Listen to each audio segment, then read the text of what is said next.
Bayan, kumuha po tayo ng update sa mga search and rescue operation na isinasagawa ng Philippine Coast Guard sa mga trahedya sa karagatan. Makakausap po natin sa linya ng telepono si Captain Noemi Cayabyab, ang spokesperson ng PCG. Magandang gabi po, Captain. Ako po si Clazel Pardilla kasama si Ryan Lesigas ng PTV Ulat Bayan Weekend. Yes, good evening po, Ma'am Clazel and Sir Ryan at sa lahat po na sumusubaybay sa inyong programa. Captain, dito po muna tayo sa lumubog na recreational bangka sa Davao Gulf. Kumusta po ang ginagawa nating search and rescue operation? Go ahead po. Yes, ongoing pa rin po ang ating search and rescue operations po dyan, and as we speak po, siyam pa rin po ang ating hinahanap na mga lunan po ng motorboat Amihara. Magandang gabi po, si Ryan Lesigas po ito ng PTV. Oo. Captain, kumusta po? Na-account na po ba natin lahat? Ilan po totally yung sakay ng recreational bangka na yan? Based pa sa last report po sa atin, a total of 16. And a day after po nung incident, we were able to recover and rescued one.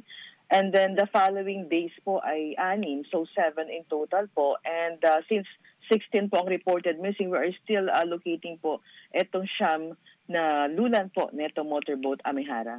Opo, ma'am, sa 16 po na pasahero, ilan po yung namatay? Go ahead po. Ang na-recover po natin, ma'am, ay 6. And then isa po yung ating na-rescue. Buhay po yung isa, ma'am. We rescued him a day after po ng reported incident. Captain, as early as now, meron na po ba tayong information kung ano yung posibleng dahilan? Bakit nagkaroon ng aberya at nangyari nga itong aksidente nito, Captain? Sir Ryan, ongoing po ang ating investigation dyan, but definitely we will be releasing an update once na matapos po ito. Po, ma'am, ngayon pong tumawid na sa karagatan ng Indonesia ang inyong paghahanap. Ano po ang ibig sabihin nito para sa PCG at sa mga pamilya ng mga biktima? Well, tinap po natin yung Indonesian government considering yung possible drifting zone po niyan that is based on the search and rescue optimal planning system that is a science-based po of identifying the possible drifting zone. Kasama po yung pag-consider sa current po sa area na yan. So, we're thinking of the possibility na posible po sa may Indonesian territory po siya. That's why we tap the Indonesian government to help us in case na meron po sila makikita and to report to us po itong mga ganitong mga individual in case na mapadpad po sa territory po nila. Captain, ano yung nakikita nating mga challenges dito sa ginagawa nating search and rescue operations dyan sa lugar na yan? Well, unang-una yung current pa rin po ang atin nakikita. Lahat naman po ng approaches search and rescue efforts ay ginawa po talaga natin since the time that we received this information. We deployed as well yung ating air assets dyan. At patuloy naman po ang coordination with other local government units and even other government agencies. So siguro ang current lang po talaga yung sea condition ang pinaka-challenge po sa ating sinasagawang search and rescue operation po. Opo, ma'am, gaano po tayo ka-optimistic na dahil nga napalayo na po yung paghahanap ay makukuha pa rin po natin ng buhay yung mga nawawala? Yes, Ma'am Clazel, the Philippine Coast Guard is still in high hopes pa rin po. Hindi pa rin po tayo nawawala ng pag-asa dyan. At may mga previous stories naman po tayo, kahit 1 to 2 weeks na, ma'am, no? We can still recover and rescue itong mga nawawala o hinahanap po natin. May mga pagkakataon po kasi na napapadpad sila sa ibang shorelines, yung mga isolated places po. And that took them some time po para makapag-communicate.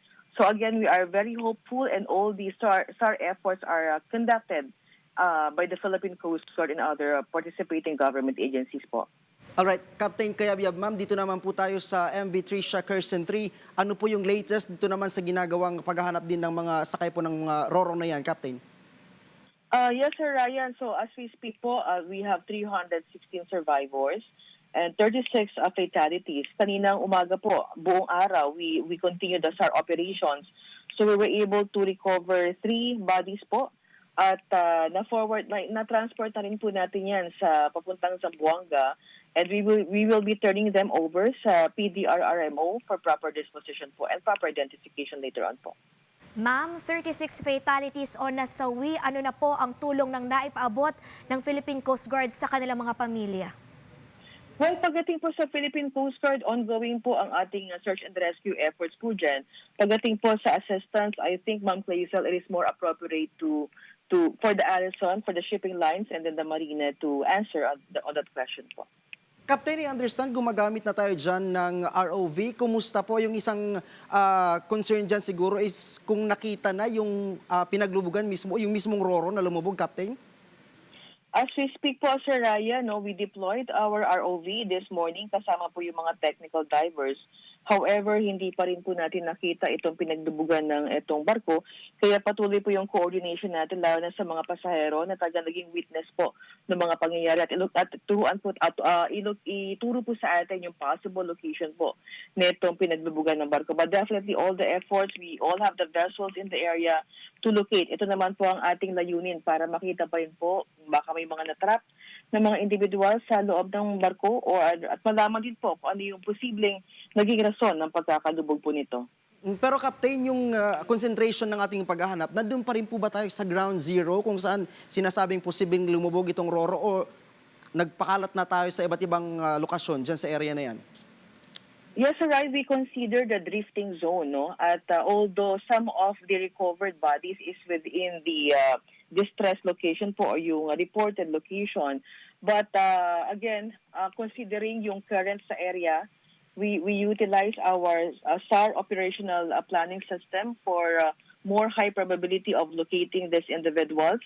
At hindi pa rin tayo tumitigil sa pakikipag-coordinate sa LGU kasama po yung sa mga mangingisda.